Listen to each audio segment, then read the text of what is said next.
Hello, everyone. It's Alexa Solomon from Benzinga. Today, I'm sitting down with Gary Evans, the chairman and CEO of Generation Hemp, which is traded on the OTCQB under the ticker GENH. Gary, how are you doing today? Doing great, Alexa. Thank you. Great. Well, let's get started. Gary, can you tell us a little bit about your background and your connection with Generation Hemp specifically?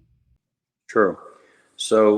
I've been in the business world for about 35 to 40 years. I was a banker for 9 years, and then I ran three different oil and gas companies that I started.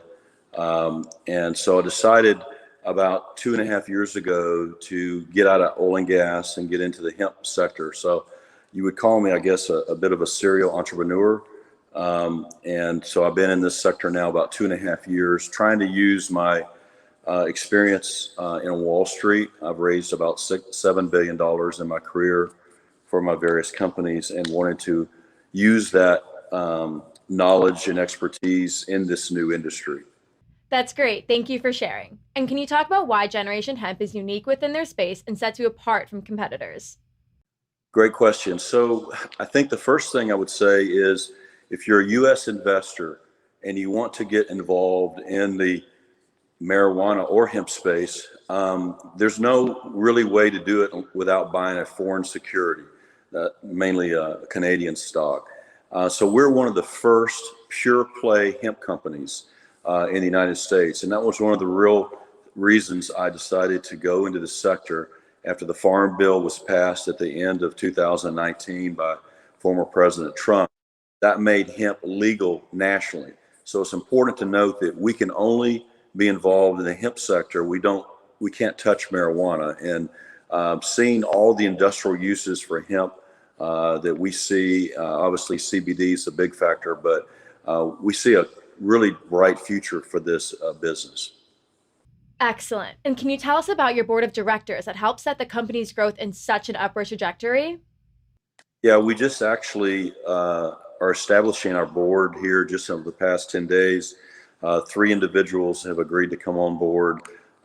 One was a board member of two of my prior companies, a gentleman out of Santa Fe, New Mexico, who's a well-accomplished trial lawyer. There's actually another lawyer here in Dallas that runs his own firm that's also a trial lawyer that's on our board. All these guys are significant investors. And then we have a businessman here that used to be with EDS and has been CEO of a number of public companies and has also invested in the marijuana space, and he's on our board. So we have three distinct seasoned individuals that are all successful, that had invested their own money into Generation Hemp alongside me, that will be our new board of directors. It sounds like you have some fascinating things going on. What big milestones or achievements from Generation Hemp can we be looking for or expecting throughout the rest of 2021? Well, we're on a really the fast trajectory this year.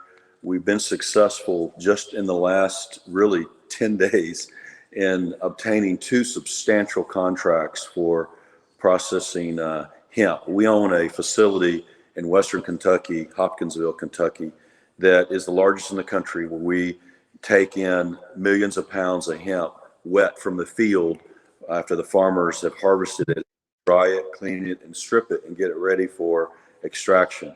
And these two contracts we've just won will more than double what we did last year over the next 12 months. And in conjunction with that, we've also announced a new animal bedding division, which takes the biomass that we have left over from our processing, and we can make animal bedding, small and large animals. And that new division is called Rowdy Rooster.